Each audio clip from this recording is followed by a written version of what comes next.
Friends, कैसे हो आप सब। आई होप आप सब ठीक होंगे। तो चलिए आज की वीडियो को स्टार्ट करते हैं। आज की वीडियो है हमारी geometric mean with logarithm. Last video में मैंने ज्योमेट्रिक मीन बताया था नॉर्मल फॉर्मूलेस के साथ। आज की उसमें कि हम लॉग के साथ कैसे सॉल्व करते हैं ज्योमेट्रिक मीन, आज हम वो पढ़ेंगे। लास्ट क्लास में हमने ट्रिक पढ़ी थी, उसमें एक इंटरेस्टिंग सी। आज हमने लॉगरिथम पढ़ना है कि लॉग के साथ कैसे सॉल्व होगा। तो लॉग में हमारा बोला है, लॉग का फॉर्मूला हमारा है antilog sigma log X upon N. चलिए अब देखते हैं कि जीएम के नॉर्मल फॉर्मूले से ये फॉर्मूला बना कैसे। सबसे पहले तो हम ये जानते हैं। तो ज्योमेट्रिक मीन का फॉर्मूला है हमारा x1 इंटू में x2 इंटू में x3 एन टर्म तक 1 अपॉन में n। तो टेकिंग लॉग बोथ साइड्स हमने किया तो लॉग जीएम, तो यहाँ पर हमारा बना लॉग x1 इंटू में x2 इंटू में x3 एन टर्म तक अपॉन में पावर में 1 अपॉन n। तो अब हमारा log x अपॉन n का फॉर्मूला होता है n log x। तो जब हमारा फॉर्मूला हमने अप्लाई किया तो 1 अपॉन n नीचे आ गया। फिर आया log x1 plus log x2। ये कैसे आया? log a इंटू b का फॉर्मूला होता है log a plus log b। तो ये हमारा इंटू में था, तो log x1 plus log x2 N term तक हमारा प्लस के साथ चलता रहा। फिर जब हमारा इसका बना तो ये जब हम प्लस करें, जितनी भी प्लस होती है तो हमारा सिग्मा बन जाता है। तो सिग्मा log x हो गया, अपॉन में ये n था जो हमने पूरे में n ले लिया, तो सिग्मा log x अपॉन में n हो गया। अब यहाँ पर तो हमारा log gm चलता आ रहा था। तो जब हम यहाँ से प्लस को उधर ले जाते हैं तो माइनस होता है, मल्टीप्लाई डिवाइड हो जाता है, माइनस प्लस हो जाता है। तो इसी तरीके से log gm था जो हमारा इस साइड जाके बन गया एंटी लॉग, जिसको हम al लिखते हैं। तो यहाँ पर हमारा क्या फॉर्मूला बन गया? al sigma log x upon n, जो हमारा इंडिविजुअल सीरीज का फॉर्मूला था। तो अब हमने डेरिवेशन तो देख ली किस तरीके से होती है। तो ये हमारा इंडिविजुअल सीरीज का होता है। ऐसे डिस्क्रीट सीरीज का फॉर्मूला सिर्फ डिफरेंस क्या आ जाता है कि फ्रीक्वेंसी हमारी ऐड हो जाती है। तो antilog sigma frequency log x upon में सिग्मा f। हमने ये log x तो हो गया। अब इस log को हम सॉल्व कैसे करते हैं और एंटीलॉग को कैसे सॉल्व करते हैं वो मैं आपको आगे समझाऊंगी। अभी सिर्फ मैं फॉर्मूलेस बता रही हूँ क्योंकि क्वेश्चन सॉल्व तो आप आराम से कर लोगे, इतने टाइम से हम क्वेश्चन सॉल्व करते आ रहे हैं। बस मेन यहाँ पे पार्ट आता है log को कैसे सॉल्व करें, तो वो मैं भी आपको आगे बताऊँगी। ये सारे फॉर्मूलेज हैं, इसको एक बार लिख भी लेना और ध्यान से समझ लेना। ऐसे ही कंटिन्यूस सीरीज है। कंटिन्यूस सीरीज का हमेशा फॉर्मूला डिस्क्रीट सीरीज से मोस्टली सेम होता है। डिफरेंस क्या आता है, यहाँ पर x की टर्म हमें क्वेश्चन में गिवन होती है डिस्क्रीट में, बट कंटिन्यूस में x की जो टर्म होती है वो हमारी मिड वैल्यू होती है जो हमें निकालनी होती है, क्योंकि कंटिन्यूस सीरीज की जो हमारी सीरीज गिवन होती है वो रेंज होती है। यहाँ पर हमें मिड वैल्यू से x की वैल्यू निकालनी पड़ती है। तो x की सीरीज हम निकाल लेते हैं, तो यहाँ x मिड वैल्यू हो जाती है और यहाँ x हमें गिवन होता है। चलिए आगे देखते हैं। तो देखिए आगे हमारा आता है combined geometric mean. Combined geometric mean का फॉर्मूला होता है g1 पावर में n1 इंटू में g2 पावर में n2 और इसकी होल पावर में 1 अपॉन n1 प्लस n2, वही सिग्मा f कैपिटल N हो जाएगा, n1 प्लस n2 होता है। ठीक है, तो जब इसका फॉर्मूला हम बनाते हैं तो इसका log में फॉर्मूला क्या बनता है? तो विदाउट log फॉर्मूला था। log में क्या फॉर्मूला बनता है? एंटी लॉग जैसे हम कर रहे थे, अगर टेकिंग लॉग बोथ साइड लेते तो यहाँ से यहाँ पे log आता दूसरी तरफ, तो एंटी लॉग बन जाता। यहाँ पे जो log लगा तो फिर log की पावर x है, यहाँ पे log x की पावर n, कुछ भी मान लो आप, a b मान लो या xn मान लो, कुछ भी मान लो। तो फॉर्मूला क्या बताया था मैंने? log x की पावर n का n log x। ठीक है, तो ऐसे ही n1 log x1, इसी में एक फॉर्मूला और लग गया a इंटू बी वाला जो प्लस में हो जाता है, वो फॉर्मूला लग गया। और बड़े वाले इस पूरे में भी फॉर्मूला एक लग रहा है, यही वाला x log n log x का। तो ये जो फॉर्मूला है ना, ये वाला, ये फॉर्मूला रियली में बहुत यूज़ होता है हर जगह। सबसे पहले देखना, ईजी भी होता है, यूज़ भी बहुत होता है। और जो हमारा इनटू में होता है तो वो प्लस में कन्वर्ट होता है, अगर हमारा डिवाइड में गिवन होता है तो वो माइनस में हो जाता है फॉर्मूले के अकॉर्डिंग। a इंटू बी है तो log a plus log b हो गया, और अगर हमारा log a अपॉन में log b होता तो वो हमारा log a minus log b में कन्वर्ट हो जाता फॉर्मूला। तो ये प्लस वाला फॉर्मूला भी लग गया। मैंने इसी में सारे फॉर्मूले लगा दिए जो मैं आपको बता रही हूँ, क्योंकि पीछे हमने डेरिवेशन करके देख ली थी, तो इतना आपको समझ आ गया होगा। तो यहाँ पर भी हमारा बड़े से फॉर्मूला लग गया, जो हमारा 1/n1 + n2 हमारा नीचे आ गया था। ये अंदर के फॉर्मूलेस लग गए जो पूरे होल में डिवाइड हो गया। ठीक है, अब बात आती है मेन कि हम लॉग कैसे फाइंड करें, कि लॉग 2 है या लॉग जो भी हमें लॉग गिवन है वो कैसे सॉल्व होंगे। तो सबसे पहले मैंने कुछ क्वेश्चंस लिख रखे हैं आप लोगों के लिए, जिससे कि हम सॉल्व करके देखेंगे। तो चलिए इसको सॉल्व करते हैं। सबसे पहले हम लॉग फाइंड करना सीखते हैं। तो जब हमने लॉग फाइंड करना सीखा, पहला होता है हमारा log 2, इसमें गिवन है log 2 फाइंड करते हैं। log 2 फाइंड करने में सबसे पहले एक बात का ध्यान रखना, जो हमें गिवन होती है, जितने नंबर गिवन है इसके अंदर हमारा 1 नंबर है, क्योंकि सिर्फ 2 अकेला है, मतलब 0 2 मान सकते हो, तो 2 अकेला है। तो एक तरफ हम लिख के रखेंगे 2 - 1 मतलब 1। मैं बताऊंगी इसका यूज़ हमारा कहाँ होगा, बट अभी लिख के रख लो एक एक स्टेप करके। फिर उसके बाद इसको हम इस तरीके से अरेंज करेंगे। लॉग तो हमारा अलग हो गया, हमें तो मेन 2 को सॉल्व करना है। ठीक है, तो 2 को सॉल्व करने के लिए सबसे पहले हम इस तरीके से अरेंज करेंगे डिजिट्स को कि हमारा डेसिमल से पहले सिर्फ 1 आ जाए। तो 1 तो हमें गिवन है, तो 2 पॉइंट हमने 00 मान लिया। ठीक है, तो सबसे उसके बाद हमें ना लॉग टेबल गिवन होती है। आपको लॉग टेबल गिवन होगी या फिर आपको इनकी वैल्यूज़ गिवन होगी। अगर वैल्यूज़ नहीं गिवन तो लॉग टेबल आपको गिवन होगी। तो अब लॉग टेबल से आप देख सकते हैं कि इसकी वैल्यू क्या आई है। तो हम इसकी वैल्यू, मेरे पास एक लॉग टेबल गिवन है, तो इसमें हम लॉग टेबल में देखते हैं सॉरी इसकी वैल्यू क्या है। तो हमने क्या बनाया डेसिमल से 2.00, ठीक है, हमें 2 गिवन था तो 2.00 बना दिया। अब इसमें 2.00 से हम पहले की 2 डिजिट देखते हैं, डेसिमल से पहले की और एक डेसिमल के बाद की। तो ये 20 है, तो यहाँ पर हम लोगरिथम में देखेंगे 20 कि हमारा 20 कहाँ आ रहा है। तो इसमें हमारा 20 ये रहा। ठीक है, उसके बाद लॉग के बाद हमारा क्या गिवन है 0, जो हमारा 1 बचा। अब 0 हमारा ऊपर देखेंगे, 0 हमारा ये है, तो ये हमारी आया 3010। तो इसको हमने लिख लिया 3010।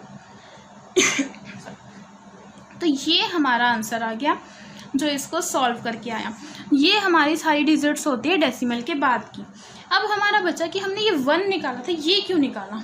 तो ये हमारा आ जाता है डेसिमल से पहले, सॉरी ये 2 - 1 नहीं होगा, ये 1 हमारी डिजिट है, 1 - 1 तो इट मीन्स 0। तो ये 0 आ जाता है। सॉरी फॉर दैट, ये हमें डिजिट देखनी होती है। मैंने आपको पहले ही बोला था डिजिट देखनी होती है, गलती से मैंने 2 लिख दिया था। तो 1 - 1 0 हो गया, तो 0.3010 इसका आंसर हो गया। ऐसे ही हम सेकंड वाला सॉल्व करते हैं। log 130, 3 डिजिट है, 3 - 1 2 आ गया। ठीक है, डिजिट्स देखनी होती है हमें, आगे का ये नहीं देखना कि हमें गिवन क्या है। 3 डिजिट्स है, 3 - 1 2 आ गया, तो वही डेसिमल से पहले मतलब हमारा 2 तो आएगा। अब लॉग डेसिमल के बाद की क्या डिजिट्स आएगी वो देखते हैं। सबसे पहले इसको अरेंज करते हैं। मैंने क्या बोला था, डेसिमल से पहले 1 डिजिट होनी चाहिए। तो यहाँ पर 130 गिवन है, तो 1.30 हो जाएगा। तो हमारा 2 डिजिट अगर लें 13 और ये हमारा 0 गिवन है, तो 13 पहले हम देखते हैं 13 है कहाँ। 13 हमारा ये है और साथ में हमें क्या गिवन है 0। 13 हमारा ये है, इसका 0 1139। तो डेसिमल के बाद हमारा क्या आ गया 1139। ये हमारा सॉल्व हो गया। ऐसे ही हमारा थर्ड क्या है 64.5। इसमें एक अलग चीज़ आई है हमारी कि हमें ऑलरेडी डेसिमल गिवन है, तो हमेशा डेसिमल से, इसमें तो हमें कहीं डेसिमल नहीं था, इसमें कहीं डेसिमल नहीं था, 1 नंबर था इसमें 3 नंबर थे। ऐसे ही इसमें हमें डेसिमल से पहले के देखने हैं, तो उसमें हमें 2 नंबर गिवन है, तो 2 - 1 1 आ गया। मतलब हमारा जो आंसर आएगा पहले 1 आएगा, 1 पॉइंट जो भी सॉल्व करके आएगा। अब इसमें हमें डेसिमल गिवन है, तो उससे हमें कोई फ़र्क नहीं पड़ना चाहिए, हमें सिर्फ ये देखना है, इस तरीके से ऑर्डर अरेंज करना है कि 1 डिजिट के बाद डेसिमल आए। तो मैंने 6.45 कर लिया। तो वही स्टार्टिंग की 2 डिजिट देखेंगे 64। तो अब इसमें देखते हैं हमारी लॉग की टेबल में 64 कहाँ पे है। तो हमारा लॉग की टेबल में है 64 यहाँ पे। 64 के साथ हमें क्या बोला गया है 5, तो 64 हमारा यहाँ आ गया और 5 हम यहाँ देखते हैं ये रहा। तो अब इसमें हम देखेंगे क्या नंबर आया 8096। तो जो ये 1 हमारा आया यहाँ पर आया 8096, ये हमारा हो गया लॉग। तो आई होप इन 3 से आपको समझ आ गया कि लॉग किस तरीके से फाइंड करते हैं। अब बात आती है एंटी लॉग फाइंड करने की, क्योंकि जब हमारे फॉर्मूलेस आते हैं तो इस फॉर्मूले के अंदर हमें एंटी लॉग के साथ बताना होता है। तो हमने लॉग तो फाइंड कर लिया जो हमें इसमें लॉग गिवन है, फिर एंड आंसर निकालने के लिए एंटी लॉग करना पड़ता है। तो अभी देखते हैं एंटी लॉग किस तरीके से किया जाता है।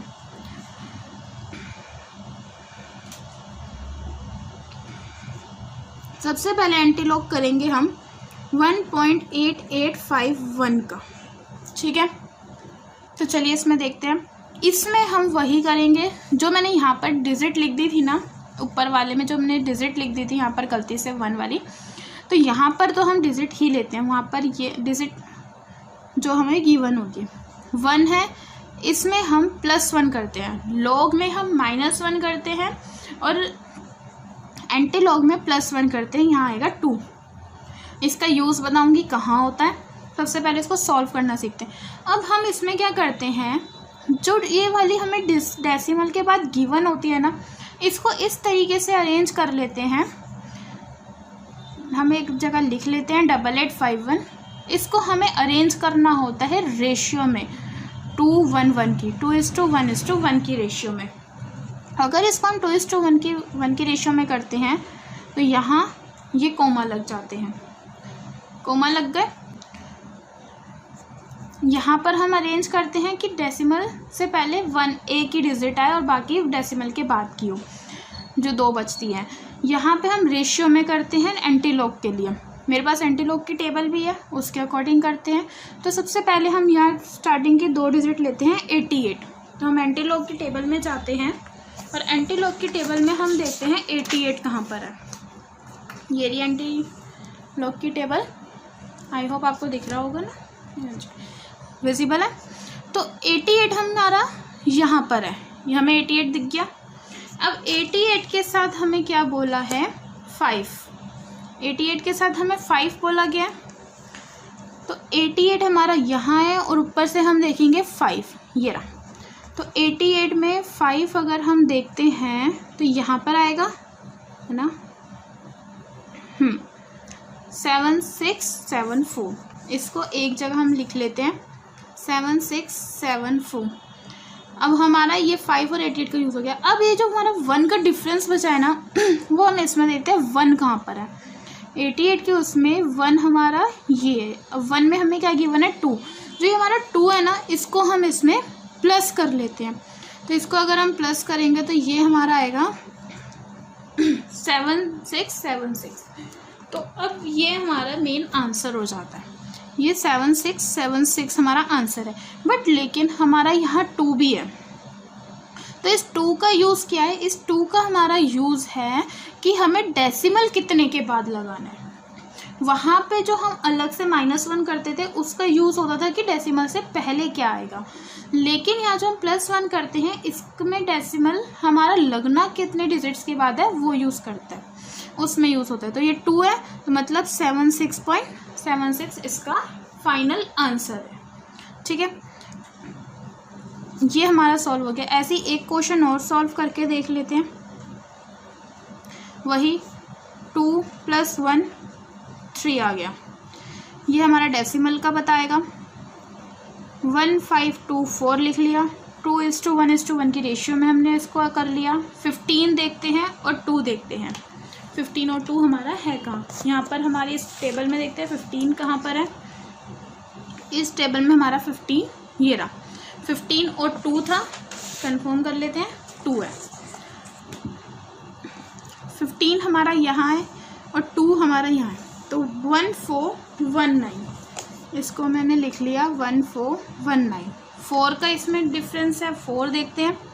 15 के उसमें 4 यहाँ से जाएंगे, ये 4 में 1 है, प्लस 1 किया तो ये हमारा आ गया 1420। तो इसको हमने लिख लिया 1420। 3 के बाद हमें इसका डेसिमल लगाना है, तो इसका आंसर आ गया 142.0। तो ये एंटी लॉग इस तरीके से सॉल्व करते हैं। आई होप लॉग और एंटी लॉग आपको समझ आ गया होगा। आपको पेपर में ये गिवन होंगी या फिर आपको टेबल गिवन होगी, टेबल से आपको निकालना पड़ेगा। तो लॉग हमने कैसे किया, पहले हमने -1 किया। हम ये देखेंगे डेसिमल से पहले हमें डिजिट कितनी गिवन है। यहाँ 1 थी, यहाँ 3 थी और यहाँ 2 थी। माइनस करा, वो हमें बताएगा कि डेसिमल से पहले हमारा आना क्या। जब हम सॉल्व कर लेते हैं पहले उसको हम किस में अरेंज करते हैं, जिससे कि डेसिमल से पहले 1 डिजिट रहे, उसके बाद 2 डिजिट रहे। तो 2.00 हमने इसमें करा था। तो पहले डेसिमल से पहले को, डेसिमल के बाद की हम पहले डिजिट देखेंगे 20, फिर हम लॉग की टेबल में जाएंगे तो 20 और 0 का देख के हमने डिजिट निकालेंगे और डेसिमल से पहले जो हमने माइनस करके निकाला वो हो जाएगा। इसी तरीके से 3 क्वेश्चंस हमने सॉल्व किए थे। फिर आए थे हम एंटी लॉग में। एंटी लॉग में सबसे पहले तो हमें जो डिजिट गिवन होती है डेसिमल से पहले की, उसको हम +1 करते हैं, जिससे कि उसका यूज़ हमारा होता है कि हमारी डेसिमल कितने के बाद लगेगी। फिर उसको रेशियो में हम करेंगे 2:1:1 की रेशियो में, जो हमारे डेसिमल्स के बाद हमें गिवन होंगे। उसको करके स्टार्टिंग के 2 और नेक्स्ट का 1 लेके हम डिजिट निकालेंगे क्या है। फिर जो हमें उसका डिफरेंस गिवन होगा, जो अलग से टेबल में हमें गिवन होता है, वो डिफरेंस को लेके उसमें प्लस करेंगे और जो हमने +1 किया था डेसिमल कितने के बाद लगेगा उससे हम डेसिमल लगा देंगे। तो इस तरीके से हमारा लॉग और एंटी लॉग सॉल्व होगा। आई होप आपको मज़ा भी आया होगा, समझ भी आएगा और इंटरेस्ट भी आएगा। तो इसको लाइक, शेयर एंड कमेंट ज़रूर कीजिएगा।